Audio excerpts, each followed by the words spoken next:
Hi. Hi. So welcome back once again to the Penguin House. My name is Rebecca and this is Michelle. Hello. We are both biologists that work here at the aquarium. So we get to work with a lot of different animals. One of them is African penguins. Now they do have names as well, so I'm going to introduce you to them.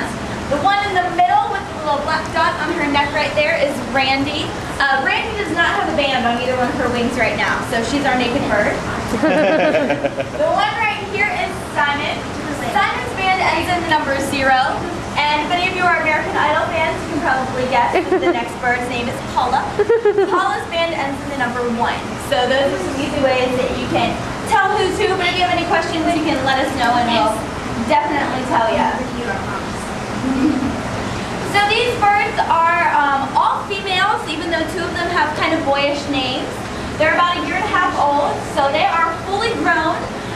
Those are their adult feathers, but they're still pretty young because they can live to be about 20 in captivity. But out in the wild in Africa, they would probably live to be between 7 and 12 years old. But here, they get 3 meals a day, and we carry fish to them in a silver bucket, so they always get to eat. Never have to be worried about being eaten by anything when they go for a swim.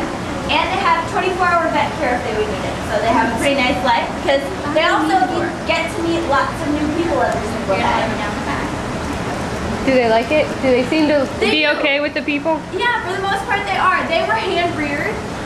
So from the time they hatched, they've been around people, raised by biologists out at our sister aquarium, Adventure Aquarium, in Camden, New Jersey. Hi, you're so they're really I want to take one home. They're kind of perfect for this kind of program. Oh God. Now they do live in Africa, like I said. So you got a strap. You got a strap. The temperature on those beaches can get up to 100 degrees in the summertime, so it does get really, really warm. But they've developed some cool ways to cool themselves down. They can pant just like dogs can, if any of you have dogs at home. But one really neat thing they can do is they can burrow down into the sand. So they can create kind of like dens for themselves, whether it's under a rock or kind of in a little hole. But they do that so they can get out of the sun because it does get very, very warm. But they can also build nests in those burrows as well.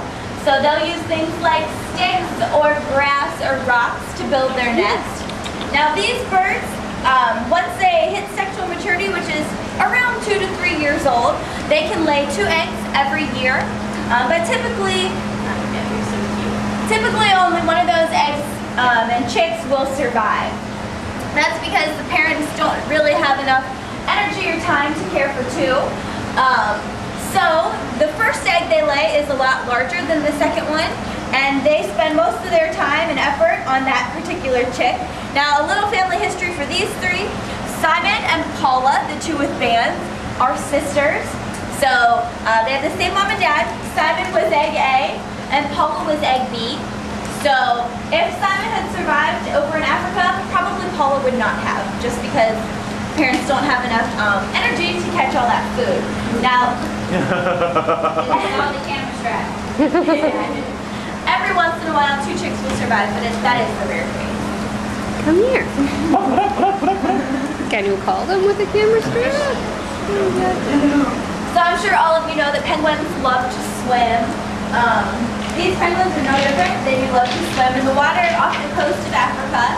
It's about 50 degrees during some of the year, so it is really, really chilly. So they have lots of feathers. All the feathers that everybody's getting a chance to touch are very, very dense. If you had your thumb on the back of one of these birds, there would be about 70 feathers underneath your thumb. So that's a lot of feathers. Keeps them nice and warm, kind of like a big winter coat for us. But they can also waterproof themselves. So they have a cream gland that's right at the base of their tail, so like ducks have around here. And they can secrete a type of oil out of it that they use to put all over their feathers when they're freeing themselves, cleaning themselves up a bit. And that way, since oil and water don't mix, if you've ever used oil and Yeah, you don't want to do it. It's okay, sweetie. It's alright. Sorry about that. Yeah, we're probably going to keep going back to that. Note to self, bring when visiting the penguins. But since oil and water don't mix, then they can go into the water and not have to worry about that water getting down to their skin because it kind kind of just rolls right off of them. They're soft. Which is great because they do spend a whole lot of time in the water. Yeah, they're not as hard as you think. For some reason, They will toward the end of the year. Right now, they're probably what 4 or 5 months after they're mold by now. Yeah. So toward the end of the year, they put so much oil on, they are a lot stiffer. okay. So you're lucky. They're not normally this soft. Hold on, please. Hi, buddies. Now, if you go downstairs today, you'll be able to Oh, you're biting it. Oh, a little fight. The king penguins down there are molting right now. So if they look a little funny to you, that's because they're losing all their old feathers and growing in there. They're resetting. Now these birds do tend to eat an awful lot.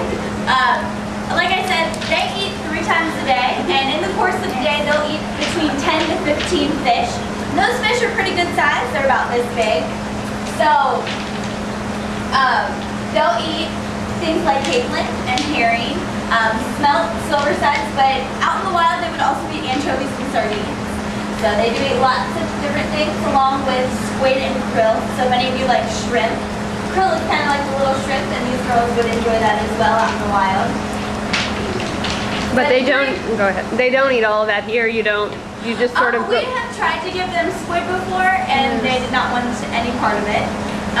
So we'll probably try again later. Maybe it's an acquired taste. I don't know. They just weren't what it They're calling was. hard now, don't you, Kevin? here. Oh, yes. Yes, hi. But during certain times of the year, these penguins can eat 20% of their body weight. So right before they molt, right before they lose all those feathers, which would be like us eating about 100 quarter pounders every single day. So it's a lot of food. When Simon was eating that much, she was eating 30 fish a day. So she gained a lot of weight. They just about double their body weight right before they start molting. And that's because in the wild, they wouldn't be able to go into the water once they start losing all those feathers because they can't waterproof themselves. So that's kind of their way of evening things out, because for those 2 to 3 weeks that they spend molting, they do not go into the water at all. So they will not eat, right? I'm not that excited. I don't have anything. But they know you. They're like, hi. So these 3 birds are here as marine ambassadors, which means that they're here kind of as teachers to help us learn about the marine environment and ways that we can try and help. Because African penguins are considered vulnerable for extinction over in South Africa, and that's because their population has declined by about 90% in the past 100 years. So it's a pretty drastic decline, and there have been lots of different reasons for that, but 2 really big causes right now are overfishing and oil spills. So have any of you in here seen the movie Happy Feet? Yeah. Yes, part of it. Well, the issues that they talk about in Happy Feet really do go on in the real world. If you remember, there's one particular part where all the penguins are trying to find food and they can only find 1 fish. Well, that is what happens when there's overfishing in an area. There's not enough food for all the penguins that need it, and that's because we pull seafood too fast out of the water and it can't reproduce. So that means that penguins have to travel farther out into the ocean to find the food that they need. And when they do that, they can become very, very tired and might get eaten by something like a leopard seal Do you or want to a hold this whale. so that you can call? But it also means they're not going to have I as just much don't think I'm going to be able to energy get it just with you, you know what I'm saying? But if you go But like this, even then though they we're the cause of overfishing, You want there's more definitely actual something we can do pictures to try and stop it. If any of you are interested, if any of you like seafood, we have seafood watch guides that you can pick up on your way out today. They break seafood down into different categories based on population levels, so that you know what types of seafood are better choices to eat than others. And then that way you can make educated decisions and choices when you go to seafood restaurants and do a lot to help animals like African penguins, even though we live pretty far away from them. Hi. Hello. And I do want to let everybody know that by coming back today and hanging out with the birds for a little bit, you have done something to help them already. A portion of your ticket price goes directly to penguin conservation, so Awesome. we definitely want to give you a big thanks for coming back, because with